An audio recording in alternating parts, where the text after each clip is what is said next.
আসসালামু আলাইকুম everyone. School কলেজের সামনে মামারা যেই লেবুর শরবতটা বিক্রি করতো, যেটা এখনও করে, আর যেটা খেলে আমাদের কলিজাটা পুরো ঠান্ডা হয়ে যেত, সেটা যদি বাসায় তৈরি করা যায় তার চাইতেও বেশি মজাদার হবে, তাহলে তার কথাই নেই।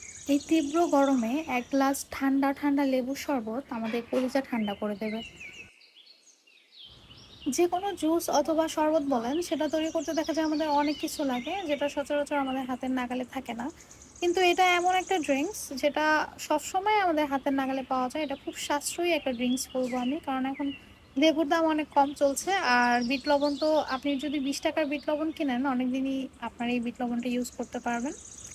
চিনি তো সবসময় ঘরে থাকে, আর লবণ তো অবশ্যই থাকবে। তাহলে চলুন দেখে নিই জুসটা কিভাবে তৈরি করব। এই জুসটা তৈরি করার জন্য আমি প্রথমে 2 গ্লাস পানি নিয়ে নিচ্ছি। পানিটা অবশ্যই ঠান্ডা পানি নিতে হবে। আপনারা চাইলে একসাথে জুসটা তৈরি করে তারপরে আলাদা আলাদা গ্লাসে সার্ভ করতে পারেন, তবে আমি ভিডিও করার সুবিধার্থে গ্লাসে নিয়ে নিলাম। আর এখন প্রতি গ্লাসে আমি 2 চা চামচের একটু কম চিনি দিয়ে দেব।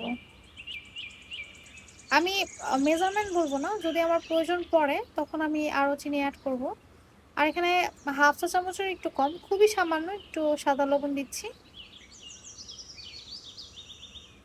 দিয়ে দেবো লেবুর রস। আমি এখানে প্রতি গ্লাসের জন্য 1 টেবিল চামচ লেবুর রস দিয়েছি। লেবুর রসটা কিন্তু একটু বেশি ইউজ করতে হয়। মামারা যেই শরবতটা বানায় সেটাতে হয়তো স্যাকারিন দেয়, কিন্তু বাসায় তৈরি করলে তো আমরা স্যাকারিন দেবো না। আর ট্রাস্ট মি, এটা কিন্তু মামাদের হাতের চাইতেও বেশি মজা লাগে। এখন দিয়ে দেবো বিট লবণ। আমি হাফ 1/2 চামচ বিট লবণ দিয়েছি। আমি এখানে যে পরিমাণ লেবুর রস দিয়েছিলাম সেটা পারফেক্ট ছিল, পরবর্তীতে আমার দিতে হয়নি। তবে আমি পরবর্তীতে একটু চিনি আর সামান্য পরিমাণে একটু বিট লবণ দিয়েছি। এখন এই সব কিছুকে আমি একটু ভালো করে মিশিয়ে নেব। আপনারা এটা তৈরি করতে থাকবেন আর একটু টেস্ট করতে থাকবেন যে আপনারা যে টেস্টটা চাচ্ছেন সেটা কি চলে আসছে নাকি। তাহলে ওই অনুযায়ী আপনারা আস্তে আস্তে করে এটা মিশিয়ে নেবেন, সেটা আমার মনে হয় পারফেক্ট হয়। তবে আপনারা যদি 5-6 জনের জন্য শরবত বানাতে চান, 5 থেকে 6 গ্লাস, সেক্ষেত্রে আপনাদের প্রতি গ্লাসের জন্য একটা করে লেবু তো লাগবেই।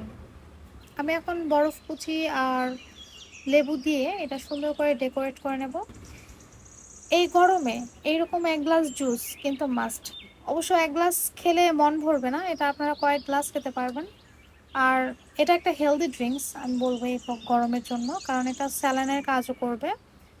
আর এইরকম জুস যদি আমরা বাসায় মুরব্বিদের জন্য তৈরি করি, তারা কিন্তু খুব খুশি হয়ে যাবে। কারণ আমরা তো সচরাচর দেখা যায় বাইরে যাই, আমরা হয়তো খেতে পারি কিন্তু তারা কিন্তু খেতে পারে না।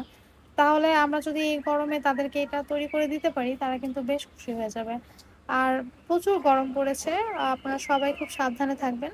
আর অবশ্যই বেস্ট কুক বাংলার সাথে থাকবেন। ধন্যবাদ।